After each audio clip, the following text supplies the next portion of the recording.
morning everyone সকলোৱে কেনে আছে নিশ্চয় ভালে আছে আৰু ময়ো বহুত বেছি ভালে আছোঁ আজি ৰাতিপুৱাই উঠিলোঁ সদায় যেনেকৈ উঠোঁ তেনেকৈ উঠিছোঁ কিন্তু আজি আকৌ মই বিচনাত গৈ পেলাই নুশুলোঁ কিয়নো আজি মোৰ মনটো খুব ভাল লাগিছে খালী খালী লাগিছে আৰু এটা হেডেক এটা গ'ল মানে একচুৱেলি বুজা এটা আছিলে তো মই যিহেতু ক্লাছিকেল কোৰ্চ কৰি আছোঁ কথক সত্ৰীয়া আৰু খোলত তো মোৰ সত্ৰীয়া কথক বেছি দিন হ'ল সেই হ'ব হৈছে আৰু মোৰ নাই আৰু তো যোৱা মাহত আমাৰ থিয়ৰী এক্সাম হৈছিলে আৰু যোৱাকালি আমাৰ প্ৰেক্টিকেল হৈ গ'ল যোৱা দুদিন ধৰি আমাৰ পুৰা এইবোৰ প্ৰেক্টিছ হৈ আছিলে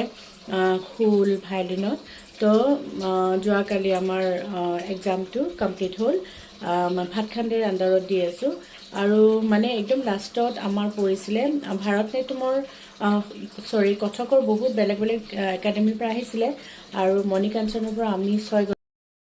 এয়া যোৱাকালি পুৰবী ডায়েৰীৰ পৰা গাখীৰ আনিছিলোঁ 1 লিটাৰ আৰু এতিয়া দেখিছেনে কিমান খৰ উঠিছে মই খৰটো অলপ গুচাই দিছোঁ ৰ'ব তো এয়া গৰম কৰিছোঁ এতিয়া মই ভাবিছোঁ এতিয়া গাখীৰ দি পেলাই খাওঁ এয়া মই বাতি ঢালি আছোঁ এয়া দেখিছে ক্ৰীম ৰোল এটা ভাঙি লৈছোঁ আৰু মই বস্তু নষ্ট কৰি খুবেই বেয়া পাওঁ একচুৱেলি যোৱাকালি গম পাইছে ভিডিঅ'ত দিছিলোঁ ভিডিঅ'টো আপলোড কৰিছিলোঁ চেবিয়ে চিতৌ পিঠা বনাইছিলে তাৰে 2খন থাকি গ'ল ফ্ৰিজত থৈ দিলোঁ টান হৈ গ'ল ঠাণ্ডা হৈ যোৱাৰ কাৰণে এতিয়া সেইকাৰণে ইয়াত গৰম গাখীৰ দি পেলাই এইখিনি মই জলপান হিচাপে খাম আৰু এই খাই মই ক্ৰীম ৰোলটো কিয় ভাঙি দিছোঁ জানেনে ইয়াতে অলপমান মিঠা মিঠা আছে গতিকে চেনি নিদিলেও হ'ব এই মিঠাখিনি দি খাই দিব পাৰোঁ যিহেতু গৰু গাখীৰ পুৰবী ডায়েৰী এনেও এটা টেষ্ট থাকে মিঠা মিঠা আৰু এতিয়া সেয়া ড্ৰয়িং ৰুমতে বহি লৈছোঁ কাৰণ মোৰ ড্ৰয়িং ৰুমৰ যিখন বেলকনি খিৰিকী পূৰা খোলা যায় ধুনীয়া বতাহ আহে পখিলা আহে তাৰপিছত চৰাই তৰাই আহে কপৌ বহে খুব ভাল লাগে এটা ধুনীয়া এটা পৰিৱেশ মানে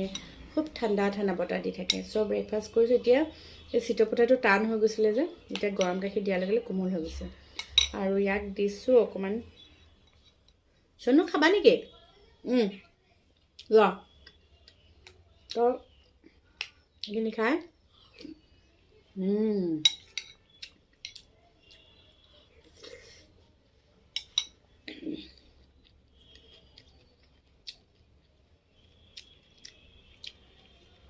বহুত দিনৰ মূৰত খাইছোঁ এনেকৈ গাখীৰ চিতৌ পিঠা দি পেলাই সৰুতে এইবোৰ আমাৰ ডেইলি থাকেই ঘৰত পিঠা পনা মায়ে